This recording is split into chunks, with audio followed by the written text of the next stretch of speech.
is Thursday, April 15th, 2021, and this day was formerly known as Tax Day in America, where you had to have your taxes filed. And I got mine done, actually mailed them out on Monday, my ministry taxes, and did my personal taxes over the weekend. And they gave us, I think, a 1-month reprieve, I believe, on the taxes, so you have an extra month to get them done. So it's another beautiful day. Actually, high today is supposed to be, I think, 72, 73, something like that, here in the Atlanta, Georgia area. I'm in the woods because it's a little bit breezy outside. I was going to be up on top of a mountainous area today, but it was too windy, so I decided to come here to the woods so that we have a little bit of a block from the wind. And no humidity. You know, it's feeling great in Atlanta, Georgia. Probably the pollen numbers are down today. I haven't seen much yellow stuff on my car lately. So anyway, enjoying another great day in Atlanta. Again, in a couple of weeks, we've got an event, a breakthrough event at the Atlanta Marriott Perimeter Center, which is up on the north side of Atlanta. That's on May 1st. That's 2 weeks from Saturday at 7 p.m. It'll be the third time that I've been at that hotel property. So looking forward to the folks coming out that live, I don't know, within a 12-hour drive, something like that. Typically, that's the longest that people have driven to some of these events. We've had some people that have flown in, like from California to Savannah, Georgia. We had a lady that flew in from Washington, D.C. out to Seattle, Washington last year. So, people want peace. People want joy. People want to enjoy their lives. And you can't do that if you're in relationships with people that have not truly gotten delivered yet. And they're being tormented by demonic spirits in their thoughts, and then they can't behave anywhere but controlling and manipulative and badly. So we help people to recognize that, get to the root issues, and then take away legal rights that these demonic spirits have on Christians, quote-unquote Christians, that are in the church, that are speaking in leadership positions, that are pastors, pastors' spouses, that are intercessors, that are apostles, that are prophets. Again, if you aren't seeing the fruit of the Spirit in your life, if you don't have love for people, and you don't have joy, you don't have peace, you're not a patient person, you're not kind, you're not gentle, you don't have self-control, you want to control other people, then you're dealing with demonic spirits, you're dealing with strongholds, you're dealing with mindsets, you're dealing with wounds from the past that have not been healed yet. So we help people that recognize that, get to the root issue, so we can truly change, and our personalities will change with it. Personalities will become loving and kind and gentle and sweet, instead of mean and controlling and lying and sexually perverse. So it's great transformations that we're seeing. We're seeing this all across the world as it continues to grow, and it's been fun. Never had a desire to do ministry before, but it's needed because there's unfortunately too many people in the church that aren't delivered. So our breakthrough tour continues to grow. We added a couple more events out in Iowa yesterday, so I will go down the list here. So May 1st, Atlanta Marriott Perimeter Center in Atlanta, Georgia. May 22nd, 23rd in Hot Springs, Arkansas, at the Highland Street Revival Church. May 29th, May 30th in Merkel, Texas, which is west of Dallas, at Fountain Gate Merkel Church. June the 6th in Anaheim, California, at Ecclesia Global. June the 12th and 13th in Bernie, California, up in Northern California, at a home group Anna Denny is having. And then June 25th to the 27th, the weekend conference in Seattle, Washington, at the Point Church, Pastor Mike Zachman. That's up in Arlington, north of Seattle. I've been there before. And then July 9th and 10th in Billings, Montana, Everlasting Covenant Congregation. It's a Messianic congregation. Pastor Steve Heimbishner. July 24th, 25th, Omaha, Nebraska at the Empowered Family Church. Looking forward to going there for the first time.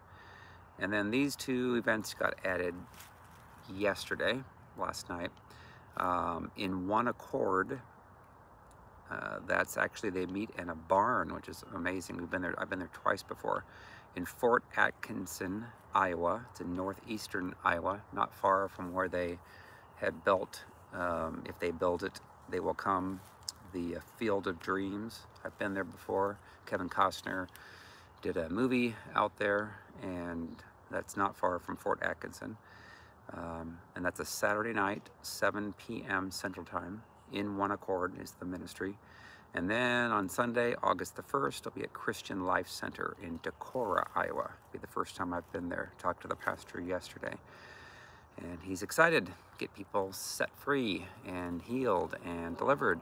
So we'll continue to add more and more as we have time. So if you want me to come out to your neck of the woods, since I'm in the woods here, then let me know and we'll get it on the calendar and help people get healed and set free and forgive and repent. Good things that happen when we choose to forgive truly the people that hurt us. If we don't forgive, then we can go ahead and not, and then you'll have stress and strife and disease and bad relationships that will largely be your fault because you're being triggered from these unhealed soul wounds, and you're commanding your spouse or children to obey ultimately the demonic spirits that have convinced you that your decisions are always right and everybody else is wrong. So you will not have a great life, and you will not see good fruit, and you may not go to heaven. So you can keep your demons if you want, but you will not have a good life. So, all right. So the topic of the day, I got it actually this morning, called The Importance of Living a Life of Balance. You know, a lot of people get out of balance, get out of whack. Again, most everyone in the world's not delivered, both inside the church and outside the church. And so therefore they're hearing voices from demons affecting their thoughts every day. You know, thousands of thoughts that are coming from the enemy. And the National Science Foundation in 2005 did a study, found out that people could have anywhere from 12,000 to 60,000 thoughts a day, of which 80% of their thoughts are negative, 95% the same thoughts they had the day before. Doesn't matter if you go to church or not. So let's say that you're going to church and you're getting all these negative thoughts every day. You're not going to behave in a calm and loving and peaceful manner. You're going to get triggered. You're going to get angry. You're going to be jealous. You're going to blame everybody else. And so when you're hearing a lot of demonic voices in your head, you will have a lot of negative thoughts, and that will manifest in you, causing you to be anxious, worried, fearful, angry, jealous, ruin your relationships, and ruin your day. So the voices will also cause you to not live a healthy life in balance. They will cause you to potentially emotionally eat unhealthy, you know, too much food, or maybe not enough. Cause you to work out, maybe too much, or maybe not enough. Cause you to read your Bible, fast, pray religiously all the time, and never be at peace. Never see the fruit of the Spirit. In fact, I got an email today from my friend Robia Scott, that was very good. She talked about not being strivey. S-T-R-I-V-E-Y. And there's a lot of striving people that are out there in the church. They strive for everything.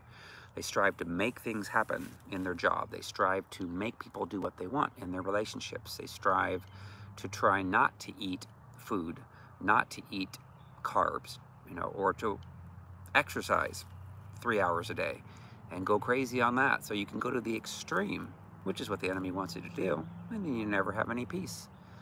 You never have a life of balance. So, you know, Satan's all about getting a person to go to extremes. You know, there's a lot of people that are in the church that can pray and intercede and, you know, pray in tongues and fast and do all these things that aren't bad by themselves. But Satan would love it if you do all of that, but you still have anger and unforgiveness in your heart and you treat people badly. Hello to Franklin Dale Thomas, Captain Captain, from a boat that goes up and down is it the Illinois River that goes from Chicago to the Mississippi? I think it might be. I will wait for your response as the birds chirp here. Anyway, Satan would love us. I know of people that they're like, oh my gosh, they fast all the time, every month, fasting, fasting, fasting, fasting. And then they let people know about it, which you're not supposed to do. But the goal of it is it feeds their pride that, oh my gosh, I'm so much more godly than everyone else. And they're very pharisaical. Yes, the Illinois River. Okay, great. So they are striving people, trying to make themselves appear to look good. And they don't have any love in their hearts for people. What good is all of the appearance of making yourself look good? You don't have peace inside. You don't have love for people. So Satan's all about getting you to go to these extremes. You can get to the extreme of eating, saying, oh my gosh, I'm not going to eat anything that's not organic, or I can't eat any carbs. When you run a lot, like I used to run marathons, carbs are good things because they help you to have some energy to burn so that you can actually run long distances. But let's talk about running and exercising and going long distances. Marathons. I used to run marathons. I have done, 5 marathons, I think. Chicago was my first marathon, Chicago Marathon. And it was interesting, funny. After I did about 13 miles, halfway done, I started getting hungry. I'm like, oh my gosh, this isn't good. Not good to be in a 26-mile race and then be hungry halfway through it. So I had to eat some Cliff Bars and bananas and some other stuff. But what I learned through my mentor, he's like, Nelson, why do you run marathons? What is the why behind what we do? A lot of people don't ask themselves that because the enemy doesn't want you to ask those things. So when he asked me, why do you do it? I'm like, well, because it's good for me. He's like, really? You think it's good for your joints to pound the pavement for 26.2 miles for 3 hours and 20 minutes? And that's just the race. Leading up to it, training and all that stuff. I would run, time-wise, I would spend at least, 8 to 10 hours a week running, either running sprints, running long distances, and it took away from time from other things that I could have done. So he said, why do you run? I'm like, well, it's good for me. He's like, oh, I don't think it's good for you. He goes, in fact, I know it's not good for you. He said, exercise is good, yeah. But he said, why do you do it? And I'm like, well, I guess I don't want to die of a heart attack like my mom did in my arms when she was 55 years of age. He said, okay. He goes, what was her body like when she did that? He's like, I'm like, well, to be truth be told, I said she was out of shape. She didn't exercise and she didn't maybe eat the healthiest as well. So he said, because why don't you eat healthy and why don't you do some exercise, but not to the extent of running 26.2 miles. And I'm like, well, and he finally told me, he said, Nelson, he goes, the truth be told, you're running based out of fear. That is what's causing you to do what you do. He said, it's not bad to exercise. If you work out for an hour, hour and a half in a day. He said, it's not bad to go for a walk around a lake, in the mountains, something that brings you peace. It's not wrong to lift weights. He said, but if it causes you to do so in a way that you're doing it out of fear, you're doing it based out of, oh my gosh, I gotta look perfect because everybody else is telling me, Hollywood, movies, magazines, is I've got to look 21 forever 21. Remember that store? Got to always look that way. He goes, what's wrong with being at peace and growing older and having wisdom? Because those that have peace, that go for walks and stuff, oftentimes look much younger than those who are striving, who are forcing themselves to do workouts that they don't even like to do. To eat food that they hate. Because why don't you eat food that you do like? He said it doesn't have to be fried foods and sugary foods and things that ultimately aren't good. But he said on occasion, if you want to eat some ice cream or eat some cookies, not a bad thing. If you eat that 24 hours a day, not a good thing. If you eat pizza 24 hours a day, not a good thing. So there's a balance that we need to find. And the enemy doesn't want us to find that. The enemy wants us to go to extremes. And there's people that are extremely religious. And I knew of them. I know you know of them as well. It's based out of pride. A lot of it, look at me, like the Pharisees and the scribes. Hey, I am fasting again. They let people know, oh, I'm fasting. I can't eat today, I'm fasting. Or I'm praying in tongues for a couple of hours, or I'm going to intercede at 3 o'clock in the morning, 4 o'clock in the morning. There are things and times when the Lord will call you to do some of those things, but in many cases, the person does it because it's based out of pride. It's a religious spirit that they have. And it tries to tell them that, if you do this, you will appear better, look better, be good, be gooder than other people that aren't doing this. And you're like, yeah, and so it appeals to your pride. And before you know it, you're doing this on a regular basis. But the intentions and the motives of your heart aren't the way that they should be. Okay, let me go on. Some Christians are like the Pharisees who want to appear godly, image is everything, worship in ways that bring them attention for appearing to be more godly than others, to let people know that they're fasting, praying in tongues loudly and proudly. Others are not in balance with their food. They either overeat, which is gluttony, making an idol of food, unhealthy foods, or alcohol, drink too much alcohol, or they proudly look down upon other people who eat freely by letting them know that they won't eat any food that is not organic. They won't eat meat, only salads. They basically make an idol out of the food, trying to eat perfectly. And it's a pious attitude that they have. Again, some Christians and people work out in the gym for an inordinate amount of time. I remember seeing ladies that look way too skinny, undernourished, but the enemy is telling them that that looks good. They need to look very, very skinny and thin. Oftentimes, magazines and the internet are telling people that, and they buy into it, unfortunately. You've got to be a size 0, got to look perfect, when God made you a size 2, size 4, size 6.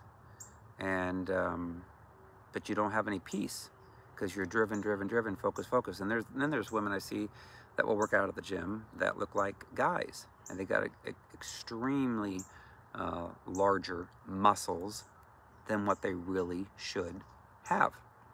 So, hello Stevens Point on YouTube. I was there back in, when was that? July of 2019. I remember. I ate my first ever cheese curd at a restaurant in Stevens Point, Wisconsin. So anyways, you see women that work out too much and they're too bulky and they don't look feminine. You were there. Well, there you go. Yay!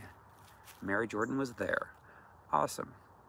And then there's guys that look kind of creepy that are in the gym that work out too much. And I know that's behind all that is there's wounds. There's demonic spirits that they're hearing, because that's not normal to do that.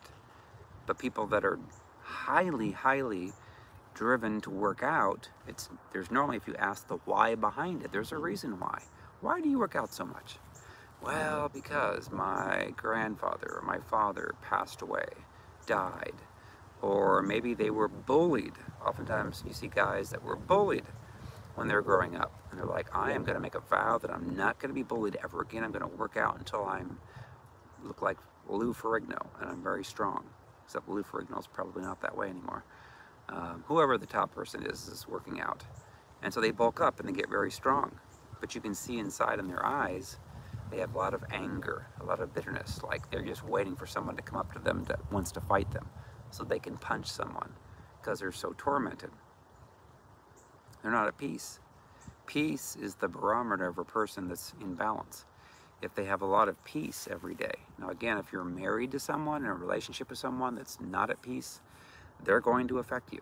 They're going to say things and do things to you that are designed to steal your peace from you. So understand that. So, but I'm talking about just your own self, living a life of balance. It's important to be in balance.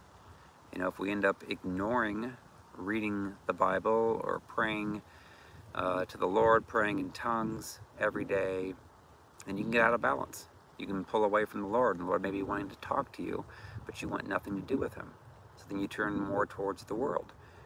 Listen to more songs that are worldly songs, make an idol of people that are secular, focus too much on beauty, focus too much on other things that are not godly. So how few of people actually live in peace, have a peaceful life in their thoughts? You know, our soul is what the enemy's after, our soul. And the Lord's after our soul. Our soul is our mind, our will, and our emotions. So our mind is comprised of our thoughts. And that's how the enemy comes against us. In most cases, is the enemy's going to give you negative thoughts, cause you to believe certain things that are not good, that are not godly, cause you out of fear and anxiety, cause your brother, your sister, your dad, your mom, your husband, your wife to say things to you that will hurt you. You know, that's what the demon's goal is to steal your peace. And if you yourself hear a lot of negative thoughts every day from the enemy, you're not going to have peace. Peace that passes all understanding. You know, I remember when I went through my deliverance, this is, it's what changed me. I woke up one day and I was different. I just felt it. I felt a lot more pure. I felt a lot more peaceful, patient, kind, gentle, the fruit of the Spirit. But I'll say this, is I still could hear the voice of the enemy. Enemies still could give me thoughts because I wasn't taking them captive yet. I didn't know that I had to. I thought all of my thoughts were my own. I didn't think I could have any demonic thoughts. Why? Because the church failed me. The church didn't tell me and preach. You know, I went to all these Assembly of God churches, Church of God, and non-denominational. And no one said, you know what? Take your thoughts captive. Don't let the demonic spirits give you thoughts that you believe to be the truth, because they're going to lie to you and cause you to be miserable and cause you to go off on your spouse and cause you to do things that are bad.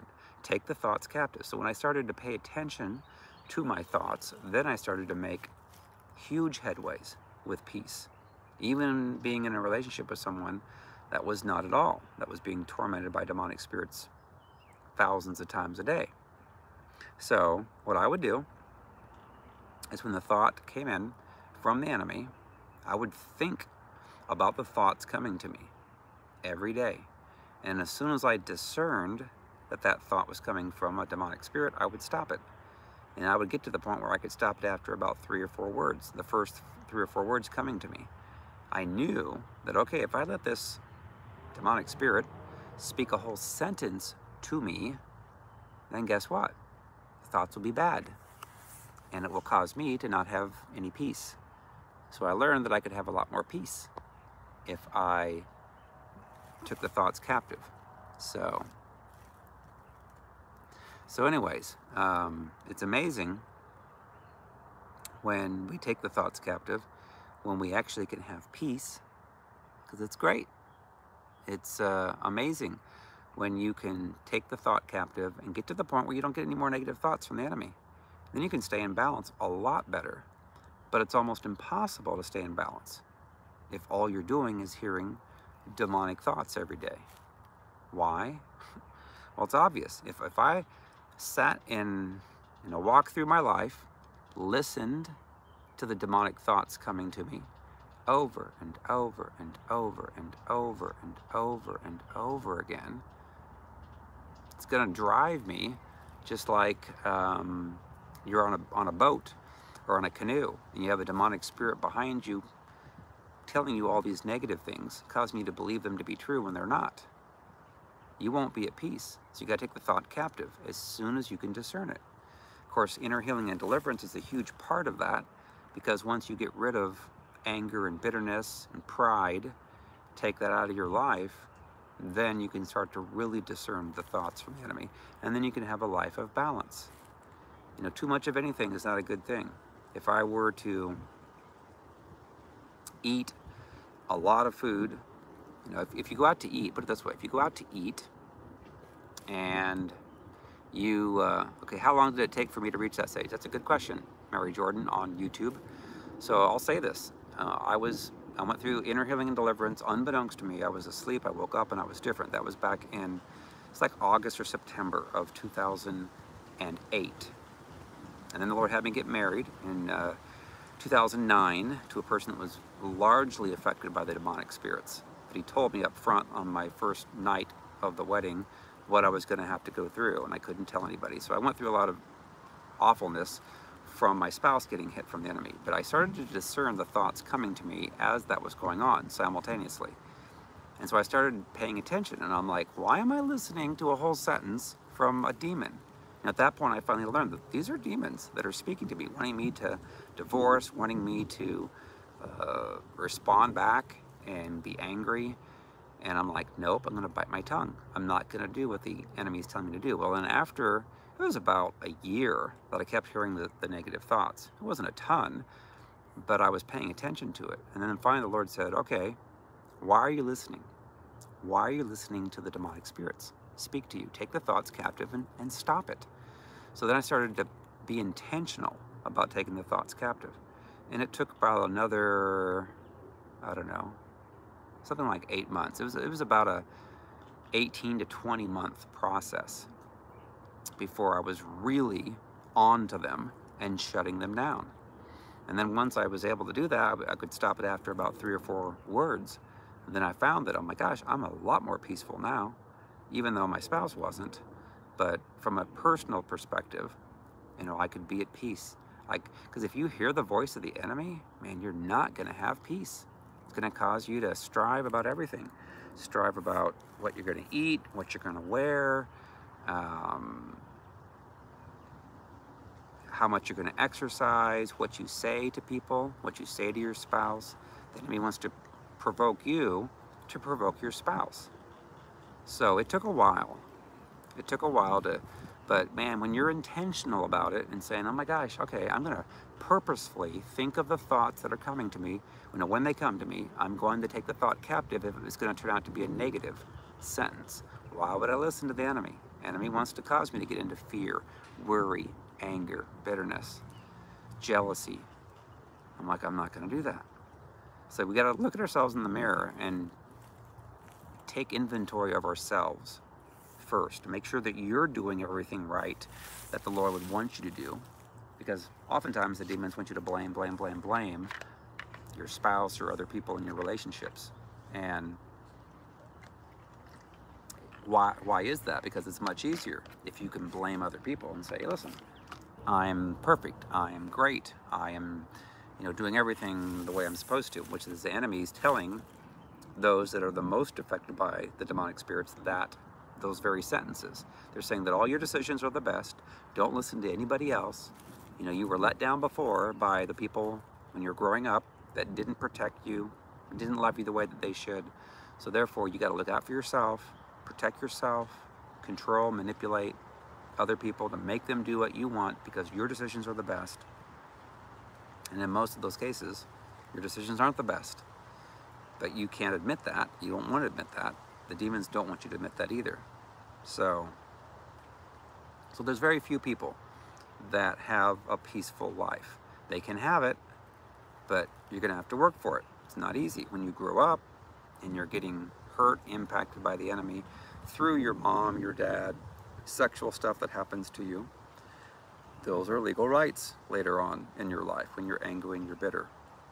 So Matthew 6:33-34 says, but seek first the kingdom of God and his righteousness, and then all these things will be added to you. Therefore, do not be anxious about tomorrow, for tomorrow will be anxious for itself. Sufficient for the day is its own trouble. So when you get to the point where you are taking the thoughts captive, you don't worry about anything. You know, you can get down to the point where you worry about very, very, very, very little. When you truly trust the Lord to provide finances for you, when you've aligned your life with the Lord, when you're no longer getting triggered, getting angry and bitter at your spouse or your children or anyone else. I mean, I noticed in myself that I changed. I noticed I was really patient. I noticed that I wasn't selfish like I was before. I noticed a tremendous change. And that happened at the point of the deliverance. But I'll say this, is as I walk forward, I still heard the voice of the enemy. So there's a lot of us that we need to get to the point where we take the thoughts captive. If you listen, if you let the demons speak a whole sentence to you, you're not going to be at peace. And you're going to hear what they say, and it's going to sound reasonable, because they're not going to say something ridiculous. You know, if they say something ridiculous, you're not going to buy into it. You know, if they say to you, you know what, your mom is so angry at you because you were a very bad child. Now you may hear that. But if you know that you were growing up and you actually were loving and sweet to your mom, then you would probably dismiss that and say, that's ridiculous. That's a stupid demonic thought right there, trying to get me to take the blame and the hit for something that wasn't true. And that's why a lot of us have spouses and our others in our relationship, that those demonic spirits in them are going to try and say things to you to cause you to take responsibility for things that are not true. And then it causes you to feel condemned. And I'll say this about sexual stuff that happens to people. It's almost impossible not to be affected either by pornography, by someone touching you sexually, looking at you sexually, showing you stuff they shouldn't as you're growing up. So what will oftentimes happen is if we're affected sexually by someone touching us or forcing sex upon us or molesting us, then what will happen is those demonic spirits will keep on working on you, trying to get you to do some sexual things that are not pure, not godly. And then when you do them, the enemy is going to condemn you and say, look how bad that you are. That's who you are. You're a perverted person, blah, blah, blah, blah, blah. When in reality, no, it's not right at all. You were hurt growing up. Somebody touched you. Somebody molested you. Yes, you were a victim at that time. But then the demons will keep reminding you and trying to convince you that, hey, this happened to you and it caused you to feel some excitement. Therefore, you should try it on somebody else. And so there's a lot of people that will do things to other people that they shouldn't do. And then the enemy blames them for it. I do this all the time. I do private sessions with people. And they're like, you know, and again, those that are honest. A lot of people are very, very honest on these sessions, and they need to be. If you're not totally honest, then the enemy's going to normally have legal rights to torment you over things because you're holding them back a secret. And there's a lot of people that are like, you know what, I've never confessed this to anyone. I've never spoken this to anyone. And then they're able to speak the truth. And then we can get to the spiritual root and take away the legal rights of the enemy through forgiveness and through repentance, and then command the demons to go, and they feel great. We have tremendous, tremendous results we're seeing, but only based upon the total honesty of the person. If the person does a session and they lie, the demons, of course, are going to want them to. They make up stuff. They're like, oh, poor, poor, pitiful me. I'm a victim. I've been a victim my whole life. But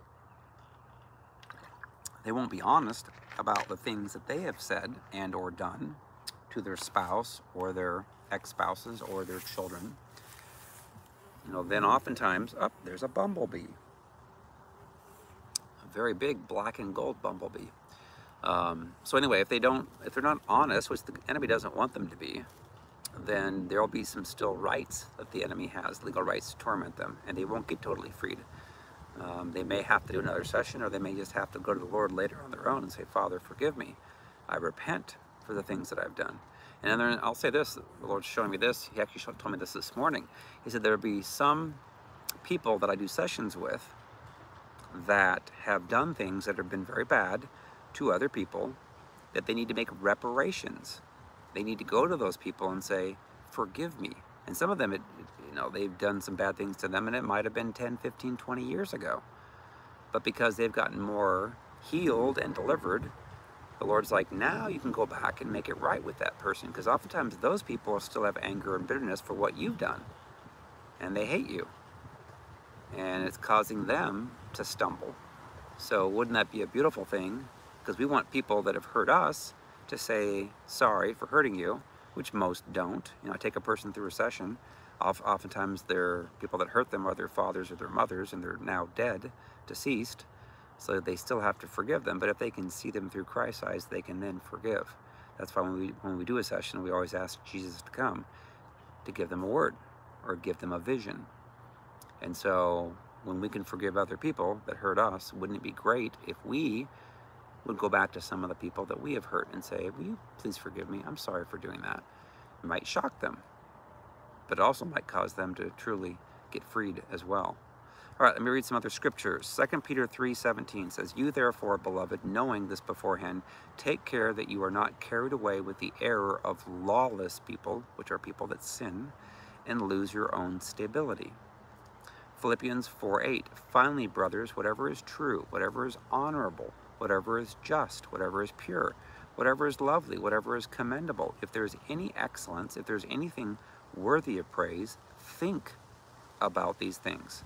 So I remember when the enemy was speaking to me, trying to give me negative thoughts, as I was learning to take the negative thoughts captive, so they wouldn't take me captive.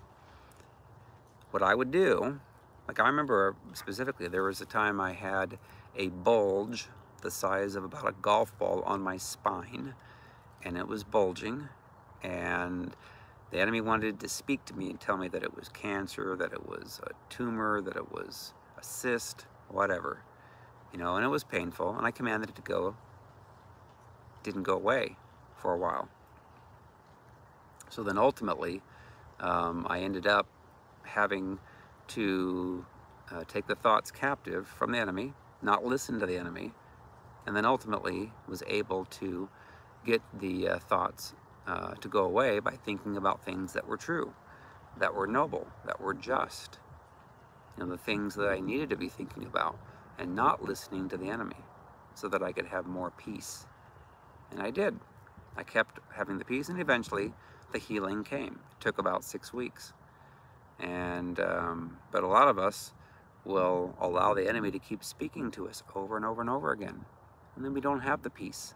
And the enemy steals it from us, gets us into fear, and before you know it, the only recourse you have is to go to a doctor, and then the doctor will see what it is, and then the enemy at that point can do what he wants to do, and you have to take the recourse of whatever the doctor says.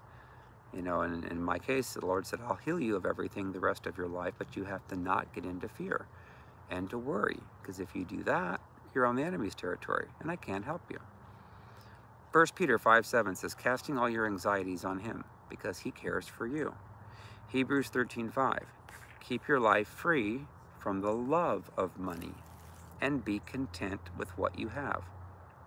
For he has said, I will never leave you nor forsake you. You know, a lot of people get into worry and fear over finances. And the Lord's taking me through some things where I can't control the circumstances. I have to trust God to provide. And I will not ask people for money. If I have a need, I'm like, Lord, I trust you to provide. Don't say anything to anybody. And then the Lord normally will speak to somebody, and they will either make a donation or sow a seed, whatever. And the Lord then provides. 2 Timothy 1:7 says, for God gave us a spirit not of fear, but of power and love and self-control.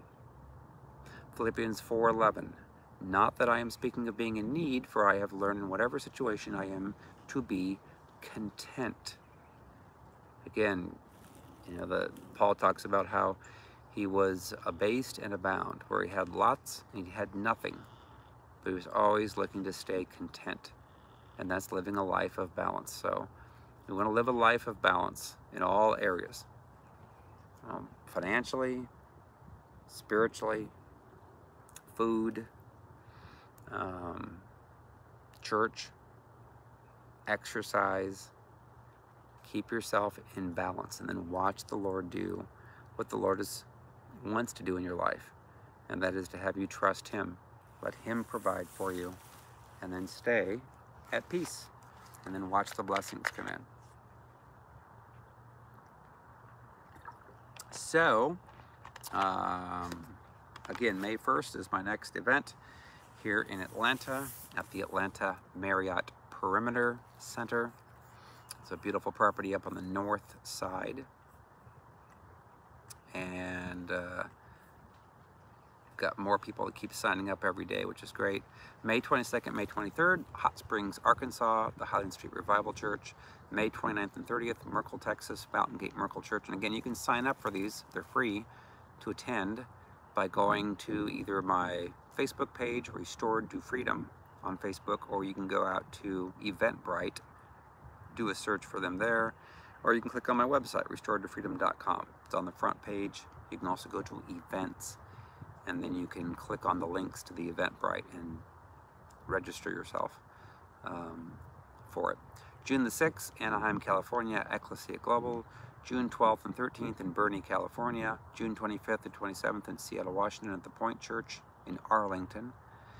July 9th and 10th in Billings, Montana, Everlasting Covenant Congregation.